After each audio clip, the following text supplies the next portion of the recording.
कहते हैं एजुकेशन एक ऐसा हथियार है जिसके माध्यम से, जिसके द्वारा आप दुनिया की पूरे असूल रूल्स को बदलने की ताकत रखते हैं। मतलब अगर किसी ने बहुत ही जम करके पढ़ाई की, बहुत जम करके उसने एजुकेशन ली, जितना हो सकता है उतना उसने एजुकेशन ली, वो बंदा अपने अंदर इतनी कैपेसिटी रखता है कि वो किसी न किसी रूल को बदलने की क्षमता उसके पास हो जाती है, अगर इस तरीके से एजुकेशन को लिया जाए तो। और इसका एक बहुत ही बेहतरीन एग्जाम्पल हमारे पास, हमारे सोसाइटी में, हमारे खुद इंडिया में मौजूद है, जो कि है डॉक्टर भीमराव अंबेडकर जी का।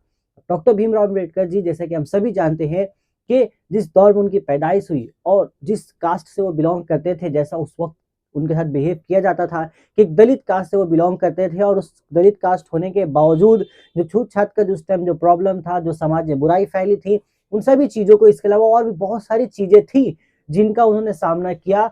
बट इन सभी चीज़ों को फेस करके, इन सभी चीज़ों को पार करके उन्होंने बहुत ज़्यादा हायर लेवल पे जाकर के एजुकेशन को हासिल किया। और आज के टाइम पे जो कॉन्स्टिट्यूशन यानी कि जो लॉज हमारे इंडिया में, जो बहुत सारे जो कानून जो फॉलो किए जाते हैं, बहुत सारे जो हम रूल्स रेगुलेशन फॉलो करते हैं, वो डॉक्टर भीमराव अंबेडकर जी के द्वारा ही लिखे गए हैं। सोच लो, अगर एजुकेशन हासिल कर लिया जाए काफी अच्छे से, तो एक रूल को आप बना सकते हो, एक रूल को आप तोड़ सकते हो, उसको दोबारा से शकल दिया जा सकता है। अगर अभी किसी को ऐसा लगता है कि भाई ये जो चीज हो रही दुनिया में गलत है, उसे हमें बदलना चाहिए, तो उसे बदलने का एकमात्र एक रास्ता है कि हमें बहुत अच्छे तरीके से एजुकेशन हासिल करनी होगी। और यही चीज हमारे डॉक्टर भीमराव अंबेडकर जी ने करके बताया हमें, उन्होंने प्रूफ किया इस चीज को। ऐसे इनके अलावा और बहुत सारी मिसालें हैं, बट मैं फिलहाल इनके ही मिसाल को अभी यहाँ पर पेश कर रहा हूँ आपके सामने। इसके साथ ही साथ जब उन्होंने कॉन्स्टिट्यूशन को पेश किया, तो डॉक्टर भीमराव अंबेडकर जी को एक चीज और समझ में आई कि भाई जो हमारे लोअर कास्ट के लोग हैं, यानी कि जिनको समाज में छूट छाट के द्वारा उनको थोड़ा अलग कर दिया जाता है, नीचा कर दिया, थोड़ा अलग हटा के रखा जाता है, कुछ फैसिलिटीज नहीं दी जाती है, तो वो लोग एजुकेशन कैसे हासिल करेंगे? उनको एजुकेशन कैसे हासिल मिला हो, एजुकेशन कैसे मिलेगा? जब तक एजुकेशन नहीं मिलेगा तब तक वो अपना हक कैसे मांगेंगे? इसके अलावा जो कुछ माइनॉरिटीज हैं हमारे देश में, जैसे कि मुस्लिम्स हो गए, माइनॉरिटीज में आते हैं, सिख हो गए, ईसाई हो गए, एससी एसटी ओबीसी वगैरह, जो ऐसे माइनॉरिटीज में आ रहे हैं। इसके अलावा हिंदू धर्म में भी कुछ ऐसे हैं जो माइनॉरिटीज में काउंट होते हैं, मुझे एग्जैक्ट उसके बारे में मालूम नहीं है। बट जितने भी माइनॉरिटीज हो गए, उनका कहीं ना कहीं कमाई कम है, वो फाइनेंशियली वो उतने ज्यादा एबल नहीं है कि भाई वो खर्च कर सके एजुकेशन के। वो चाहते हैं कि वो पढ़े, बट उनके पास सोर्सेस अवेलेबल नहीं है। अगर सोर्सेस है तो भाई वो उन सोर्सेस को ले नहीं पा रहे हैं, अचीव नहीं कर पा रहे। क्यों? क्योंकि उन सोर्सेस को खरीदने के लिए उनके पास पैसे अवेलेबल नहीं है। तो क्या किया जाए कि इन सारी चीजों को हम अच्छे तरीके से एक जगह समेट के उनको पेश कर दे, ताकि भाई उनके पास पैसे भी हो, वो सोर्स भी खरीद ले, ये जितना हो सके फ्री में उन तक पहुंचा सके, ताकि ज्यादा से ज्यादा इन लोगों को, जो माइनॉरिटीज में आते हैं, उनको एजुकेशन यहाँ पे मिल सके, एंड ताकि वो एजुकेशन के द्वारा अपना हक जो उनको कहीं ना कहीं दबाया जा रहा है, कहीं ना कहीं छीना जा रहा है, वो उन चीजों को ले सके और खड़े होकर कह सके कि भाई ये हमारा हक है, हमें ये चाहिए ही चाहिए, आप कोई नहीं होते हैं हमसे ये छीनने वाले। तो इन्हीं सारी बातों को सोचने के बाद, मद्देनजर रखते हुए, यहाँ पर कंसेप्ट आया था स्कॉलरशिप का, जिसके द्वारा ये चीजें, मतलब एक तरीके ऑर्गेनाइजेशन बनाई गई, गवर्नमेंट में स्कीम आया कि भाई हम इस तरीके के माइनॉरिटीज को एक प्रॉपर कुछ अमाउंट्स देंगे हम, जिसके द्वारा वो अच्छा तरीके से अच्छा एजुकेशन, हायर एजुकेशन वहां पे हासिल करेंगे। यहाँ से आगे चल के हमारा आता है स्कॉलरशिप का कंसेप्ट। एंड कुछ ऑर्गेनाइजेशन के एनजीओ जैसी कि जो कि नॉन गवर्नमेंट ऑर्गेनाइजेशन होती है, उनके द्वारा भी स्कॉलरशिप से कुछ पैसे दिए जाते हैं, क्योंकि उनके पास कहीं ना कहीं से फंडिंग्स आती है इस तरीके के स्टूडेंट्स को हेल्प करने के लिए, तो वो स्कॉलरशिप के माध्यम के द्वारा स्टूडेंट तक ये चीजें पहुंचा देती है। बट आज के दौर में बदकिस्मती ये हो गई है कि भाई ज्यादातर स्टूडेंट्स को ये पता नहीं है कि एक्चुअल में हम किस किस तरह के स्कॉलरशिप्स के लिए एलिजिबल है। हमारे क्लास 10 पास कर चुके हैं, क्लास 9 पास कर चुके हैं, 11 12 पास कर चुके हैं, ग्रेजुएशन में है, एमए कर रहे हैं, बीए कर रहे हैं, किसी भी हम कोर्स में है, तो उसके अकॉर्डिंग हम कौन सा स्कॉलरशिप यहाँ पर अचीव कर सकते हैं, इसके बारे में हमारे पास प्रॉपर इंफॉर्मेशन अवेलेबल नहीं है। जिस वजह से जो चीज हमें मिलना चाहिए, जो एक्चुअल में हम यहाँ पे ले सकते हैं, हमारा जो एक हक है जो गवर्नमेंट के द्वारा, जो कि कॉन्स्टिट्यूशन के द्वारा हमें दिया गया है, हम उसको भी अचीव नहीं कर पा रहे, उस चीज को भी हम नहीं ले पा रहे हैं। तो कहीं ना कहीं ये हमारी बदकिस्मती है। और इसी चीज को मद्देनजर रखते हुए, इसी चीज पे गौर फिक्र करते हुए, मैंने सोचा भाई मेरे साथ तो प्रॉब्लम हुआ था। मैं जब क्लास 10 पास किया, 11 12 में मुझे भी इन्फॉर्मेशन नहीं थी, बहुत सारे स्कॉलरशिप मेरे छूट गए, मैंने फॉर्म फिल नहीं किया, और जो कुछ फॉर्म फिल किए तो कहीं ना कहीं पता नहीं था क्राइटेरिया के बारे में कि इसमें मैं आ रहा हूँ कि नहीं आ रहा हूँ, उस वजह से मुझे मिल नहीं पाया। तो मेरी ये गलती हुई, मेरे साथ थोड़ी सी ये प्रॉब्लम थी, बट मैं नहीं चाहता हूँ कि और किसी के साथ ये प्रॉब्लम हो, इसलिए मैं यहाँ पे ये स्पेशल सीरीज यहाँ पे लेकर के आया हूँ, जिसके बारे में मैंने आपको पिछले वीडियो में बताया था कि WBBSC स्कॉलरशिप प्रोग्राम करके हमारा ये सीरीज चलने वाला है, जिसमें इन डिटेल आपको हर एक स्कॉलरशिप के बारे में बताएंगे, जो कि क्लास 10th के लिए है, 11th 12th के लिए, ग्रेजुएशन के लिए, पोस्ट ग्रेजुएशन के लिए एंड उससे ऊपर जो हमारी हायर स्टडीज यानी कि पीएचडी तक के बारे में हम यहाँ पे बात करने वाले हैं। क्या क्या स्कॉलरशिप्स आपको यहाँ पर मिलेंगे। सो बिना किसी इंतजार किए वीडियो को स्टार्ट करते हैं। आप सभी को पता है मेरा नाम है आमिर, आप सभी को स्वागत है प्यारे स्टूडेंट मॉडर्न पढ़ाई पर। आइए वीडियो को शुरू करते हैं।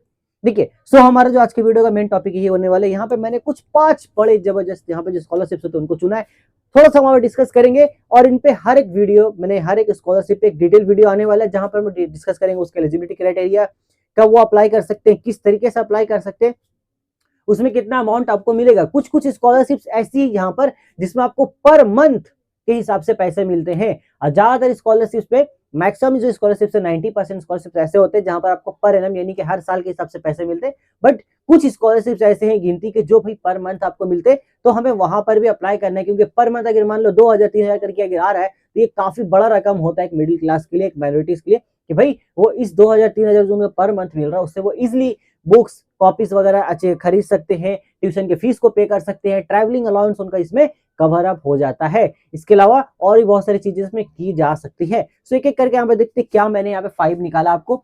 सबसे पहला हमारे पास है Swami Vivekananda merit cum means scholarship for, ये हमारा माइनॉरिटीज के लिए यहाँ पर है। सबसे पहले एलिजिबिलिटी क्राइटेरिया इसका यही कि भैया हम लोग वेस्ट बंगाल के होने चाहिए क्योंकि वेस्ट बंगाल की तरफ से ही ये स्कीम दिया गया है। माइनॉरिटीज होने चाहिए तभी हम अप्लाई कर पाएंगे। देन ये क्या है, क्लास 10 जब खत्म होता है उसके बाद ये स्कॉलरशिप आता है। क्लास 10 के एग्जाम होने के बाद जब रिजल्ट आता है, रिजल्ट के 3 महीने के आसपास ये आपका आ जाता है, ठीक है। तो रिजल्ट अगर मान लो अभी मई के आसपास आने वाला है इस साल का, तो ये आपको जून जुलाई अगस्त सितंबर के आसपास देखने को मिलेगा। ऐसे अंदाजा लगाया गया है कि आपको अगस्त से दिसंबर के बीच में ये आपको देखने को मिल सकता है। इसका फॉर्म आता है, हमें झट से अप्लाई करना है, बहुत ज्यादा मार्क्स नहीं, 60% मार्क्स आपका ओवरऑल है, आप यहाँ पे अप्लाई कर सकते हो। ओके, सो ये कुछ बात हमारा स्वामी विवेकानंद के बारे में, बाकी हम लोग डिटेल चर्चा करेंगे डिटेल वाले वीडियो में। सेकंड हमारे पास है प्री मैट्रिक स्कॉलरशिप। ये यहाँ पे देखो इस कैटेगरी बताई गई एससी और एसटी यानी कि schedule caste and schedule tribe के जो स्टूडेंट्स है वो यहाँ पर मेनली एलिजिबल है, उनके लिए खास तौर से ये स्कॉलरशिप का प्रोग्राम है, जिनका जो डेट आता है ये अक्टूबर 2024 यानी कि इसी साल अक्टूबर के महीने सितंबर से अक्टूबर में आपको देखने को मिलेगा इसका फॉर्म, जो हम लोग साथ में ही अप्लाई करेंगे। मैं भी करूंगा, भले मुझे मिलेगा नहीं मुझे पता है, बट आप लोगों के लिए हम फिल जरूर करेंगे ताकि आप लोगों को तो मिल जाए। मैं इसके लिए फिलहाल एलिजिबल नहीं हूँ क्योंकि क्लास पार हो चुका है। ये जो हमारा है ये 9 एंड 10th के लिए है, ओनली 9 एंड 10। प्री मैट्रिक मतलब 10 से पहले की बात हो रही है, जो लोग 9 में है और जो लोग 10th में भी हैं वो इसको फिल कर सकते हैं, ठीक है। ये उनके लिए, ये वो है जो 10th पास कर चुके हैं। WB talent support stipend programme, ये वो लोग हैं, इसमें हम लोग जो 10th पास कर चुके हैं ये सब तीनों वो लोग भर सकते हैं इजिली। ओके, यहाँ पर देखो इसका जो डेट है, टैलेंट सपोर्ट स्टाइपेंड आपको समझ में आ रहा होगा कि कुछ जो एक्स्ट्रा स्किल्स आप कहीं सीखने जा रहे हो, मान लो कंप्यूटर स्किल्स अगर आप सीख रहे हो तो उसके लिए आपको यहाँ पे सपोर्ट मिलेगा गवर्नमेंट की तरफ से। उसके बाद हमारा आता है, ये भी अक्टूबर के आसपास ही है। उसके बाद हमारे पास है हिंदी स्कॉलरशिप स्कीम। इसमें एक चीज थोड़ा सा ध्यान रखेंगे कि ये क्या है, जो 9 क्लास में बच्चे पढ़ रहे हैं वो भी इसको भर सकते हैं, जो 10th में पढ़ रहे हैं 10th के जो पास हो चुके हैं वो भी इस फॉर्म को भर सकते हैं। ओके, 9 और 10 दोनों के लिए। बट यहाँ पे एक मेजर यहाँ पर जो क्राइटेरिया वो ये है कि आपका एक सब्जेक्ट यहाँ पर हिंदी होना चाहिए, अदरवाइज आप इस फॉर्म को फिल नहीं कर पाओगे। जैसे कि हमारे पास एक फॉर्म निकलता है उर्दू एकेडमी की तरफ से, जो कि सिर्फ उन स्टूडेंट्स के लिए है जिनका एक सब्जेक्ट उर्दू है। बेसिकली बोल सकते हैं कि जो उर्दू मीडियम से बिलोंग करते हैं सिर्फ वही उस फॉर्म को भर पाएंगे। सेम एज इट इज उसी तरीके से हमारा हिंदी स्कॉलरशिप स्कीम उन स्टूडेंट्स के लिए जो कि हिंदी मीडियम स्टूडेंट से हिंदी मीडियम स्कूल से बिलोंग करते हैं।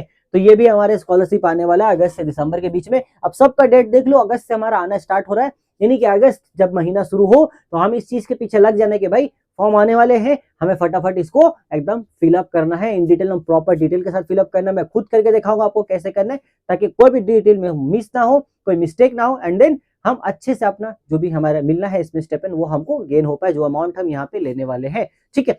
और देखो एक चीज जो स्वामी विवेकानंदा है उसके बारे में बात करते हैं, एक बार यहाँ बात कर लेते हैं। हमारा JBNSTS यानी कि ये जगदीश चंद्र बोस के द्वारा एक इंस्टीट्यूशन बनाया गया उनके नाम पर, उसके द्वारा हमें यहाँ पर स्टूडेंट्स को स्कॉलरशिप प्रोग्राम दिया गया है। ये भी हमारा अक्टूबर से दिसंबर के अराउंड आएगा। यहाँ पे स्वामी विवेकानंदा जहां तक मैंने चेक किया है तो ये 3000 पर मंथ यहाँ पर आपको मिलने वाला है पैसा। बाकी सब में आपको पर एनम है, किसी में 2000 है, किसी में 3000 है एंड किसी में 1000। इस तरीके से आपका अमाउंट यहाँ पर फिक्स किया गया है। सो ये रही बहुत ही बेसिक सी बात, बहुत ही 5 स्कॉलरशिप के बारे में मैंने आपको बताया। बट सबसे गजब की बात यह है कि टोटल मुझे 50 स्कॉलरशिप मिले हैं जो एक्चुअल में 10th पास करने के बाद आपके पास शुरू हो जाते हैं, मतलब वो दरवाजे खुल जाते हैं।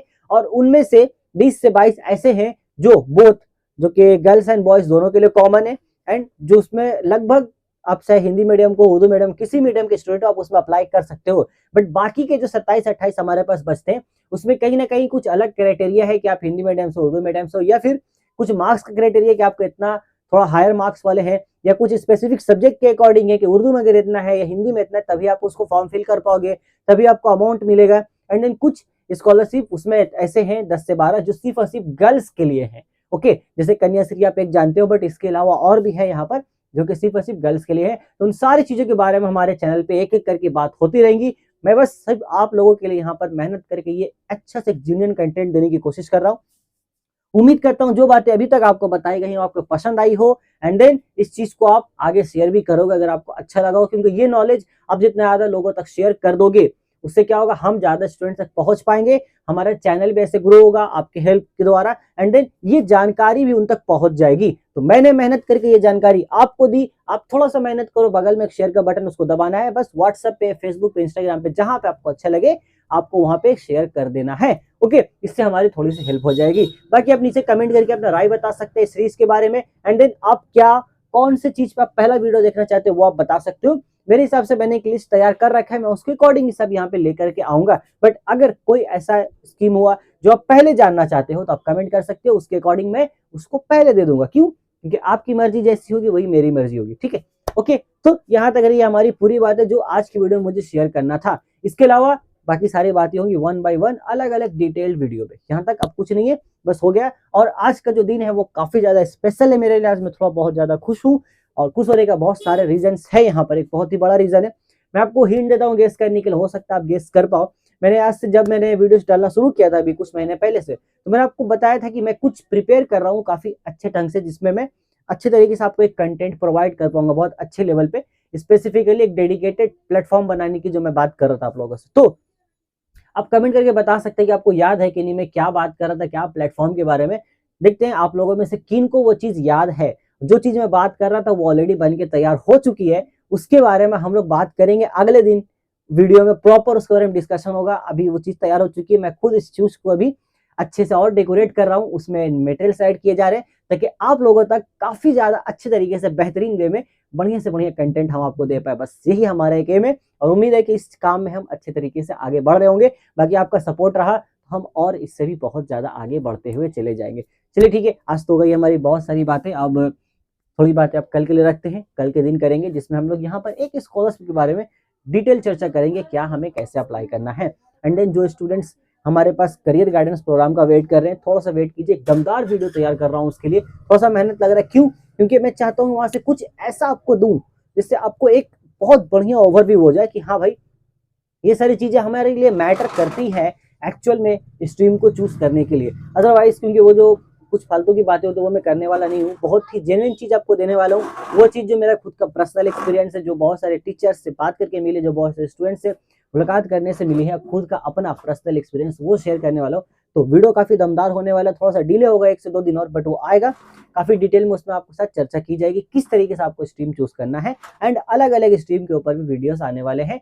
सो आगे कंटेंट्स के लाइन लगी हुई है, बट बस थोड़ा सा सब्र रखिएगा, काम कर रहे हैं, आपको आहिस्ता आहिस्ता एक एक चीज मिलती जाएगी यहाँ पर। चलिए ठीक है, सो बस यहाँ पे हम लेते हैं आपसे रुखसत, हमें दीजिए इजाजत, हम मिलेंगे अब अगले दिन एक नए वीडियो में एक नए जोश और एनर्जी के साथ। तब तक आप अच्छे से पढ़ाई कीजिए, अपने वेकेशन को एंजॉय कीजिए। Take care till then, goodbye, all the best for your future life.